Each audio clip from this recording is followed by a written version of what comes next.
My name's Caroline Mortlock. I'm an English teacher at Bexhill High School, and this is my poetry lesson on My Last Duchess by Robert Browning. I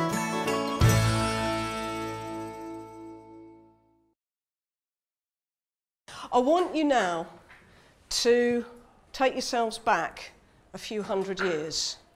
And I want you to take yourselves back to another country, which is Italy. So what I do is begin with me in role as the Duke, but speaking in modern English. First of all, you're going to have to imagine that I'm a hugely, hugely powerful man.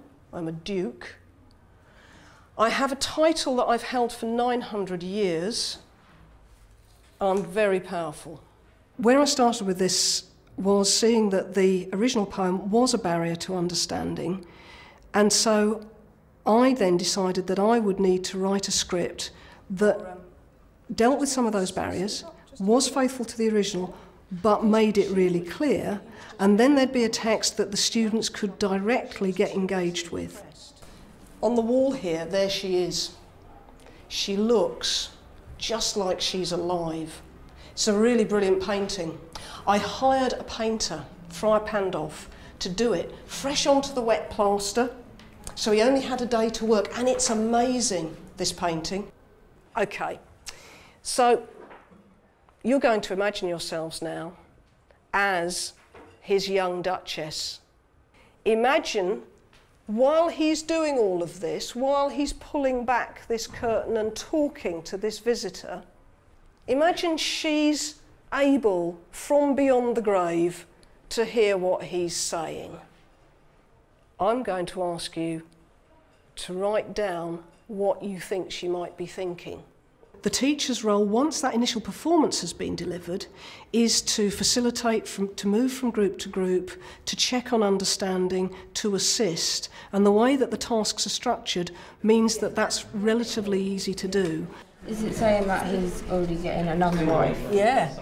He's on to the next one. Because the poem's called My Last Duchess. So here, he's moving on to the next instalment. He's got her all lined up and ready. You're absolutely right. Okay? Okay. I have had the privilege of going between the groups and seeing how the Duchess, the dear, lovely, dead, young 14-year-old Duchess, is coming to life in this room. Once we've got the Duchess's reactions from the students, we can then read through that modern English script, but voice the Duchess. She now becomes a presence in the room as well as the Duke. She's got things to say. So all these gaps that Browning has created in the text are now being populated by the students' reading of the poem. Oh yes, it was good she thanked people, but somehow it was as though my 900-year-old dukedom was no better than any other gift from anybody.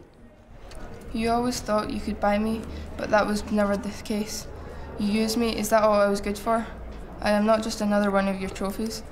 And it's only once they've written the Duchess's words for various points in the poem and they've placed those words in the modern English script that we then start looking at Browning's actual version.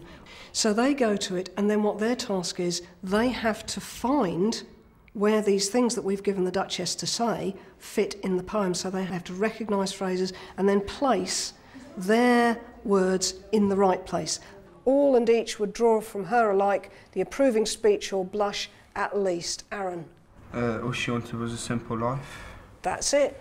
At that point, a lot of my learning objectives are already being met because the students are filling in the gaps, they're reading inferentially, they're starting to make some fairly precise and perceptive judgments about the presentation of the Duke, how we're reading him, how he's being presented, and how he's coming across. And at the final part of the lesson, step back and say, right, what have we learnt about the Duke? How do we see the different aspects of his personality? And start to put down some of those readings onto a mind map. This poem is one that a lot of English teachers perceive as being really quite difficult, but in this lesson it becomes a poem that the students engage with, become emotionally involved with, and themselves do not perceive as being difficult.